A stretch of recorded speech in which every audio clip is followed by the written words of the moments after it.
Eradicator.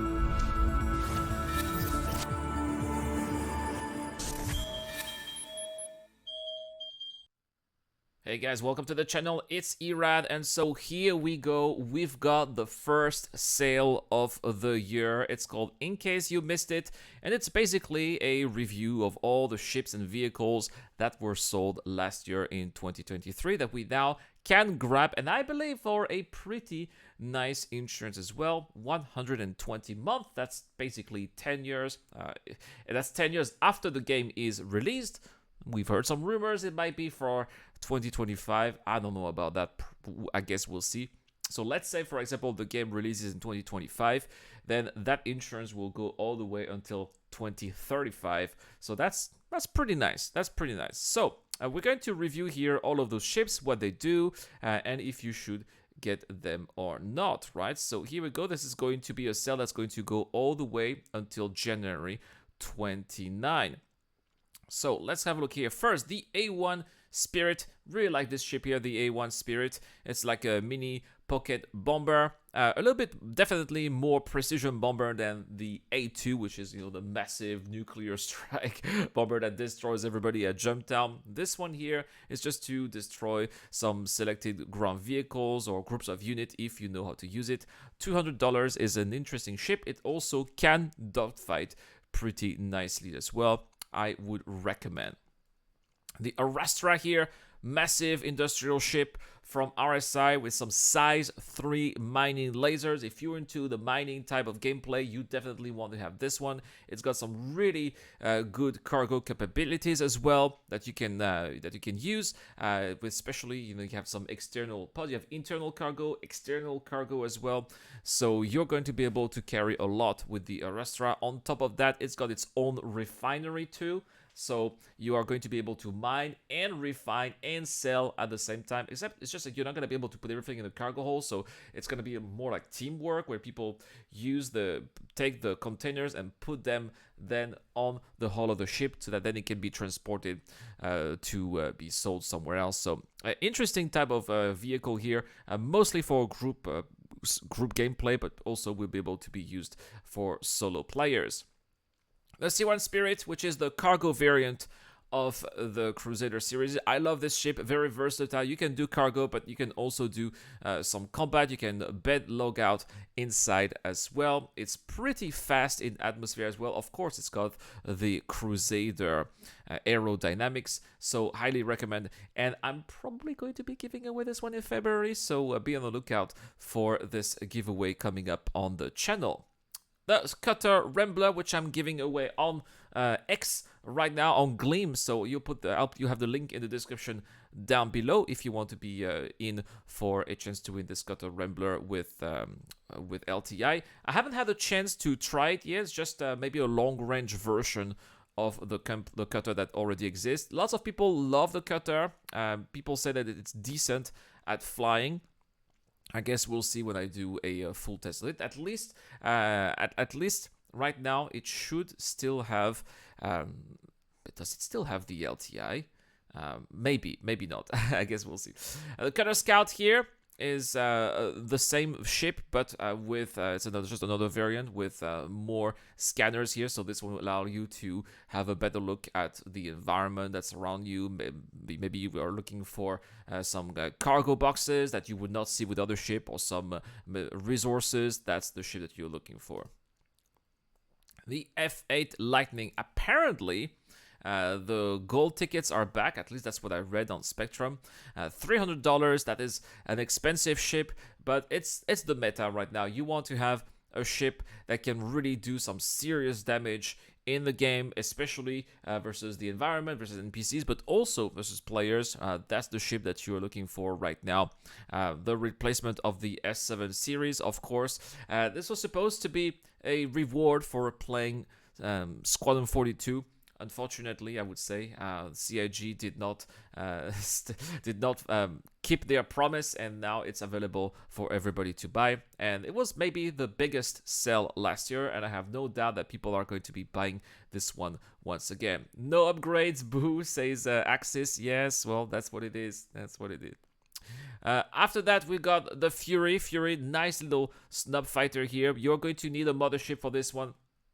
But in the future, we'll be able to spawn these into our personal hangars and put them directly into our ships. So that's going to be much more practical for group gameplay. A very nice ship for combat, extremely maneuverable, but it's also a glass cannon. Just a couple of shots are going to make are going to kill you here in the Fury. So be very careful when flying this one.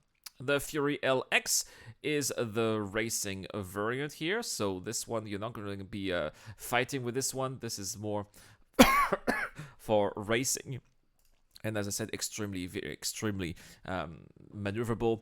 The Fury MX, however, is for missiles. And I gotta say that I was very surprised one day. I did fight a Fury MX who was protecting Brio's junkyard. And that one sent so much missiles to pretty much everybody who was around. And it's also very tiny, so very stealthy. It's by the time you recognize that the Fury MX, it's already too late. You're targeted by a gazillion missiles. And that's an interesting type of gameplay, but it's mostly for players who know what they're doing, I would say. The Hull C, massive cargo holder. Not much gameplay right now for the Hull C, but it's something that the developers did say that they want to bring to the verse later this year. The Hull C can carry almost 4,000 standard units of cargo, so you're not going to be able to land at the various outposts of the verse or the landing zones, except for Horizon. The only places you'll be able to go to will be from station to station. It's also got its own special type of gameplay loop when you are loading and unloading. So definitely different. I'm not so sure about the ratio money per time spent here. I'm not sure if it is that effective, but I guess we'll see when we're going to have multiple star systems. Zero Crushers here in the chat says that Fury Squadron play is fun. I couldn't agree more with you, Mr. Zero Crusher. The Lynx, the luxury version of the Ursa. If you are interested in drinking a glass of champagne here in the back while you are being chauffeured in your Lynx, then maybe that's your vehicle that you're looking to. Some players are actually using a Lynx right now for the Daymar Rally. So we got the Argo SRV. I was saved by somebody in an Argo SRV earlier this month. It was actually quite cool. I had some really rare loot that I didn't want to lose. And so I called somebody in the chat, is there anyone out there with an SRV who could help me out? And yes, there was, and it was absolutely phenomenal. Just save me for 20 kilometers just to send me back to Seraphim Station. But I really appreciated that. So yeah, you can save players, you can tow wrecks. Unfortunately, don't do that if you don't have their authorization. Otherwise, you'll get the crime stats. So you need to keep that in mind. But especially for orcs, that's a really useful tool. The Santokyai, which is the medium fighter from the Xians here. Again, Xian means very maneuverable with all of those independent thrusters that you can see here. It's got 4 size 3 lasers that are also going to make a lot of damage. But at $240, that is an expensive ship. We're talking about the alien tax here in Star Citizen, the infamous alien tax, but yeah, that's what it is. And we also have the Scorpius Antares. The Scorpius Antares is a ship that's interesting because it's got a quantum dampener, but that's only usable by the co-pilots. That the co-pilot's only job is there's an EMP and a quantum dampener in the back of the ship. I guess that if you are in a team and you're well coordinated with voice in the game or maybe on Discord, then that's a ship that can be quite useful. But otherwise, yeah, there's just if you're more into looking into firepower, the regular Scorpius should be your regular pick. The Storm, a vehicle that I have found quite useful in the verse, especially when you are doing some ground combat at some of the new derelict settlements with lots of NPCs to kill. The Storm is definitely going to get you covered, and the NPCs in their little guns, they're not going to be doing much against a Storm. You can even run them over. The Storm AA has also proven to be quite useful. I had an operation with the Iraq Club where we had a Storm AA, and it shot a lot of missiles at the players who were out there in space, and I was very impressed here. If again you are defending a base, you are defending a junkyard, maybe that vehicle is going to wreck anything that is in space, and it has a really long range as well because these are missiles. The Sulan here is the first ship from Gattac manufacturer that we have in the game. Alien starter ship, can carry 6 SCU of cargo, and it's got a really cozy, nice interior too. But you need to really be careful because it's the first ship that has a vertical takeoff and landing. So it's quite special to fly, I would say. The Vulture, of course, that is one head of a big money maker if you're a new player in the game. $175 is a lot, but you are going to make a ton of money by scraping recycle RMC. I forgot what RMC means. Recycle material. Whatever RMC, right? It's still paying a lot, 14,000 Alpha UEC per unit in the verse right now. Or you can also do the regular construction material if you get rid of all the materials of ships, and it just gets into the buffer. You get the boxes that come out automatically, and that's how you basically print money in the verse. The X1, the little space bike from Origin, if you want to fly on the ground in style, or the racing version, which is, there you go, the Velocity, or the combat version if you want extra firepower. And we also have some concept ships. This is the Zeus from RSI, which is the equivalent of the Cutlass, but from RSI. This ship can do some cargo. The CL here is the cargo version, but there's also the ES version, which is more the exploration version, and also the MR for bounty hunting.